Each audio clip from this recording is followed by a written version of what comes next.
సరేనా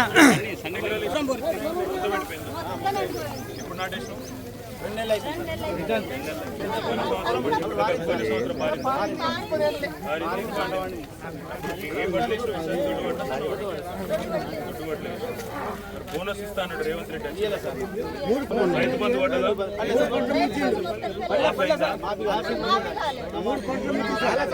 మాఫీ కాలే, రైతు బంధు పడలే, బోనస్ రాలే, మరి నీళ్ళు వస్తలు.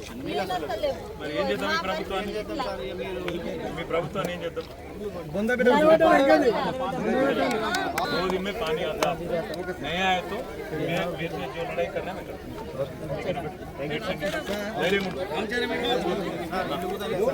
చెప్తేనే ఇస్తా చెప్పులతోని కొడతా కాంగ్రెస్ అట్లానే ఈయన అట్లా చేసినాడా?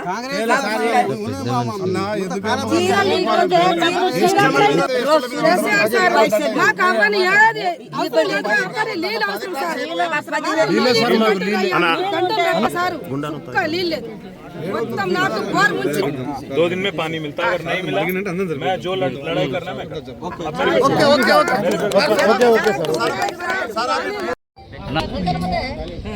రాజన్న సిరిసిల్ల జిల్లాలోని దేవునిగుట్ట తాండాలో ఈ ప్రాంత రైతులు కాళేశ్వరం నీళ్ళు వచ్చినాయి.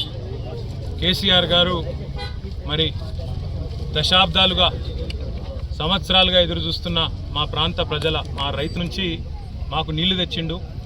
మల్కపేట రిజర్వాయర్లో నీళ్లు పోసిండు. దాని నుంచి బ్రహ్మాండంగా ఈసారి నీళ్ళు వస్తాయని చెప్పి చాలా ఆశతోని పంటలు వేసుకోవడమే కాదు 150 మోటార్లు కొనుక్కొని కాలువల మీద మోటార్లు పెట్టుకొని ఆ నీళ్ళు వస్తే ఆ నీళ్ళతో సాగవుతుంది, మా జీవితాలు మళ్ళొక్కసారి మేము ఆశించిన విధంగా మంచిగా అవుతాయని చెప్పి బ్రహ్మాండంగా డిసెంబర్ జనవరి మాసంలోనే వరి పంట నాటేసింది.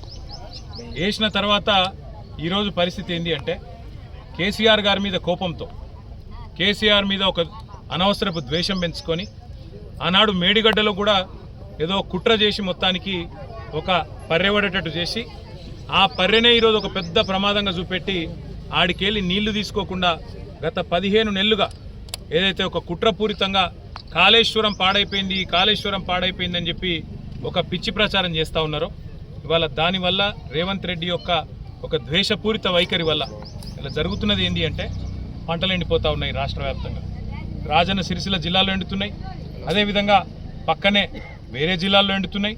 చివరికి కింద అక్కడ కాళేశ్వరం నీళ్లు ఏదైతే SRSP స్టేజ్ 2 కింద తుంగతుర్తి, సూర్యాపేట, కోదాడ దక్కపోతాయో అక్కడ కూడా ఎండుతూ ఉన్నాయి. నిన్న మీరు చూసే ఉంటారు పెన్పహాడ్ మండలంలో సూర్యాపేట జిల్లాలో మా మాజీ మంత్రివర్యులు సూర్యాపేట ఎమ్మెల్యే జగదీష్ రెడ్డి గారు చివరికి కళ్ళనీళ్ళు పెట్టుకున్న పరిస్థితి. ఈరోజు మా దేవునిగుట్ట తాండాలో రాజన్న సిరిసిల్ల జిల్లాలో ఈ రైతులు మొత్తం లంబాడ రైతులు, గిరిజన రైతులు. ఈ అమ్మాయి పేరు సంగీత గారు, ఇది ఆమె పొలము, ఆమెకు ఒక 5 ఎకరాలు ఉంది. ఇవాళ మొత్తం పొలమంతా ఎండిపోయిన పరిస్థితి. నేను అడిగిన సంగీతాన్ని, ఎందుకమ్మా మరి నాటేసినావు అంటే, అన్న మల్కపేట రిజర్వాయర్ల నీళ్లు ఆడ ఉన్నాయని ఆడికెళ్ళి కేసీఆర్ సార్ కాళేశ్వరం ద్వారా నీళ్ళు వచ్చినాయి కాబట్టి మాకు విశ్వాసం వచ్చి మేము పంట వేసుకున్నాం. కానీ వీళ్ళు వచ్చినాక కాంగ్రెస్ వాళ్ళు నీళ్ళు విడుస్తలేరు, దాంతో ఎండిపోయే పరిస్థితి వచ్చింది అని చెప్తా ఉన్నది. నేను అడిగిన అమ్మాయిని, మరి రుణమాఫీ జరిగిందా అన్న, రుణమాఫీ కాలే. పోనీ రైతు బంధు పడ్డదా, రైతు బంధు పడలే. పోనీ బోనస్ వచ్చిందా, బోనస్ రాలే. ఆఖరికి నీళ్లు కూడా రాలే. అంటే ఇది ఈరోజు ఈ రాష్ట్రంలోని పరిస్థితి. రాష్ట్రంలోని రైతులందరూ ఇవ్వాలనుకుంటున్న మాట ఏంటి అంటే, కేసీఆర్ అంటే కాళేశ్వరం, కాంగ్రెస్ అంటే శనేశ్వరం. నిజంగా కాంగ్రెస్ వచ్చినాక కాలం కూడా అయితలేదు. ఇది కాలం తెచ్చిన కరువు కూడా కాదు, ఇది కాంగ్రెస్ తెచ్చిన కరువు. రేవంత్ రెడ్డి యొక్క గుడ్డి ద్వేషం, గుడ్డి కోపం, కేసీఆర్ మీద ఉన్న గుడ్డి పగ దీనికి కారణం.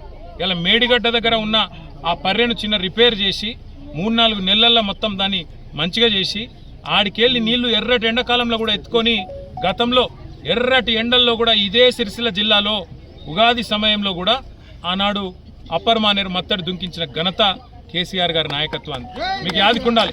మిడ్ మానేరు నింపినాం, అప్పర్ మానేరు నింపినాం. మానేరు అప్పర్ మానేరు నుంచి కింద కాళేశ్వరం దాకా, కింద మంతిని దాకా, ఆడికెళ్ళి ఇడి దాకా ఎర్రటి ఎండల్లో కూడా అన్ని వాగులు, అన్ని చెర్లు నింపి రైతులను కాపాడుకున్న ప్రభుత్వం కేసీఆర్ ప్రభుత్వం. నేను ఇక్కడికి వచ్చేటప్పుడు ఉత్తమ్ కుమార్ రెడ్డి గారికి అదేవిధంగా ఈఎన్సీ అనిల్ కుమార్ గారికి కూడా నేను మాట్లాడినా వాళ్ళకి చెప్పిన 100 ఎకరాల్లో పంటలు ఎండుతున్నాయి, మేము కూడా చూస్తా ఊకోం. ఎందుకంటే రైతులు నష్టపోయి రైతులు ఆగమయ్యే పరిస్థితున్నప్పుడు మేము వదిలిపెట్టము.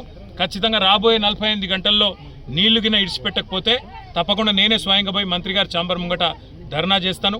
వదిలిపెట్టం ఈ ప్రభుత్వాన్ని. ఎందుకంటే కేసీఆర్ మీద కోపం ఉంటే మాతో కొట్లాడు, రాజకీయంగా తలపడు. కానీ ఇవాళ రైతులను ఎండబెట్టడం, రైతులను ఇవాళ చావగొట్టడం అనేది ఈ ప్రభుత్వానికి ఎంతమాత్రం మంచిది కాదు. ఇప్పటికే 450 మంది రైతులను పొట్టన పెట్టుకున్నాడు రేవంత్ రెడ్డి కాంగ్రెస్ ప్రభుత్వం. రైతు డిక్లరేషన్ అన్నారు, ఒక్కటంటే ఒక్క మాట కూడా ఇప్పటివరకు నిలబెట్టుకోలే.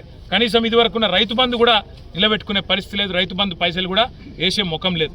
కరెంట్ ఇచ్చే తెలివి లేదు, నీళ్ళు ఇచ్చే తెలివి లేదు. ఆఖరికి బోర్లు ఎత్తిపోతా ఉన్నాయి. ఇలా ఇక్కడికి వస్తుంటే నాకు రైతన్నలు చెప్తా ఉన్నారు, అన్న 600 ఫీట్లు కాదు 800 ఫీట్లు వేసినా కూడా ఒక 1 ఇంచ్ నీళ్ళు కూడా పడతలేవు, చాలా దుర్భిక్ష పరిస్థితి వచ్చింది. మరి రేవంత్ రెడ్డి ప్రభుత్వం వచ్చినాక నీళ్ళేమో పాతాళంలోకి పోయినాయి, నిధులేమో ఢిల్లీకి పోతున్నాయి, నియామకాలేమో గాలికి పోయినాయి అన్న అని చెప్పి రైతులు చెప్తా ఉన్నారు, పిల్లలు చెప్తా ఉన్నారు. నేను కాంగ్రెస్ ప్రభుత్వాన్ని అడిగేది ఒకటే, సిగ్గు తెచ్చుకోండి, బుద్ధి తెచ్చుకోండి. కనీసం ఇకనైనా రైతులను కాపాడడానికి వెంటనే ఇటు మిడిమానేరు నుంచి అటు రంగనాయక సాగర్ కూడా నీళ్లు విడుదల చేయాలి. ఎందుకంటే తంగలపల్లిలో అక్కడ కూడా రైతులు వచ్చినారు, 6 గ్రామాల రైతులు, జిల్లెల్లా, నేరెల్లా, రామచంద్రాపురం, దాచారం, అదేవిధంగా పైన ఉండే మాటిన్ల ఈ రైతులందరూ కూడా వచ్చినారు.